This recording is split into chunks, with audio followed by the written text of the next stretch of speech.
it seems to me that, you know, basically a good idea of not exploiting younger people is actually hurts the teenagers who are trying to find... Do you feel like the protection goes too far and therefore leaves them without avenues? After all, even if they go to a college kid, I mean, it's still statutory. Right, right. Because as soon as you have crossed that age barrier, yeah. And I don't think people understand the difference between pederasty and pedophilia. No, that's very true. That's pedophilia is a mental illness. Huge issue. And it's pre-pubic. Completely different. And what's the first one? Pederasty is... I never heard of it.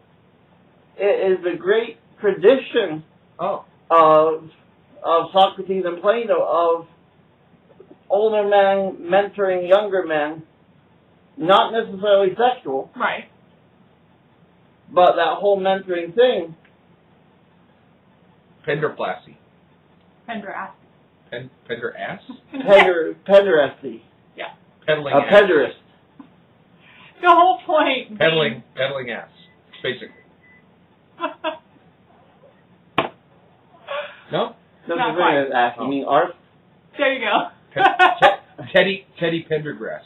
Oh my God. No, I think that's really valid. That when that mentoring comes into play, given societal norms and valid issues, then even in sex ed classes, they teach you how to have sex, but they don't teach you how to have gay sex.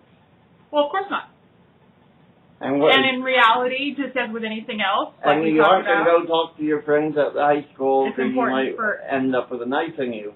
Everything to be covered. Like, if you're going to cover anything, you can cover everything. Right. But the other hand is that, there's a group, NAMBLA.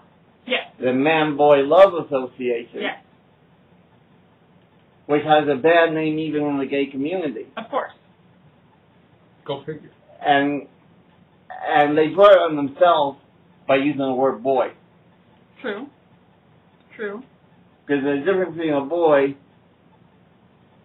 and a post-pubic teenager. That's true, too. But with books coming out,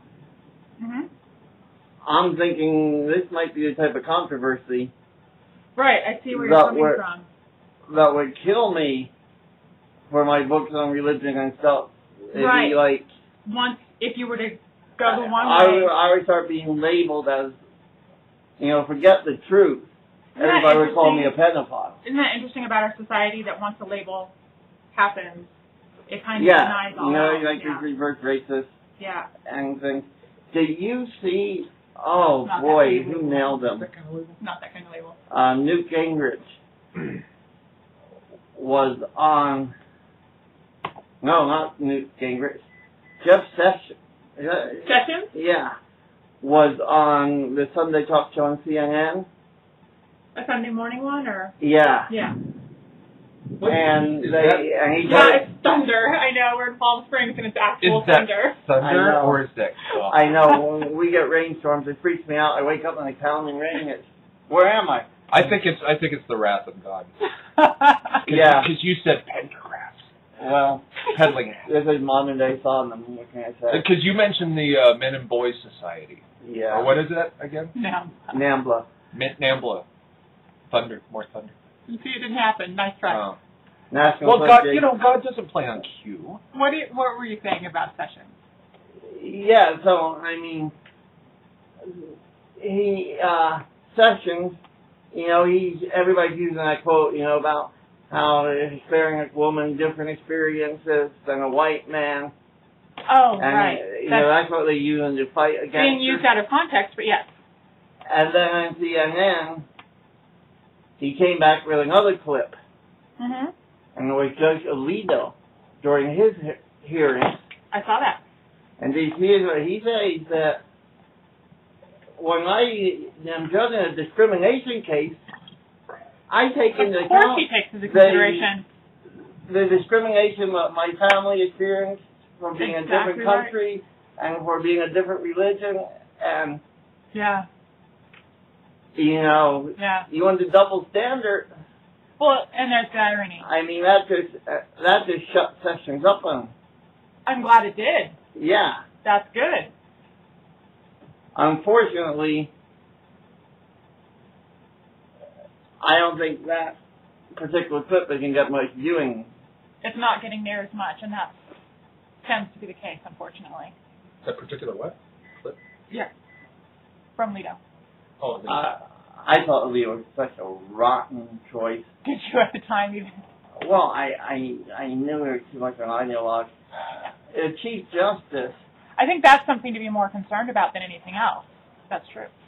The Chief Justice, okay, I knew he was conservative, but at least see your chart and... Yeah, even if your own ideals are one thing, if you're open to the ramifications and the legal aspects of everything, then you can expect a fair ruling. But you're going to... Right. Your life experience, and I used to work with so many judges, and, you know, judges who come from being former prosecutors act differently than judges who are former defense attorneys. Absolutely. Because talk about they've seen justice on both sides. Different perspectives. Yeah. Yeah. What's going on? No, the other one. Right down. Yeah, just straight across. Keep on going out into the parking lot. You'll see dumpsters. Child labor, my workers using on me. Yeah, I thought, I mean, of course, I mean, they all got bit by Souter anyways. You know, all the liberals were opposed to Souter because he was going to be so conservative and anti-woman and everything, and oops. You never know what can happen if you stick them in their lifetime position. That's the beauty of it, is that... The beauty or ugliness, depending on your perspective, but the reality is that you can't control how someone's going to rule, and that's good. And I'm so glad that Ruth Ginsburg came through her stuff. Oh, I'm thrilled. So well. I'm thrilled. I agree. Because you need that diversity. Because there's so many court issues. Well, I'd love to see a little more diversity, because when you look at the Superior Court and see one black man and one woman and all and the black man is a total Oreo. He is very conservative. Go figure. I don't even think he's even with a scholar. I mean, Scalia, at least, I mean, he writes good, scholarly opinions. Like we said a moment ago, taking into consideration the larger ramifications. That's so important. And you see, like, you know, he voted for the flag burning, but no, not Thomas. That's a tough position to take, and so And he took it. He said, I don't like it. I don't believe in it.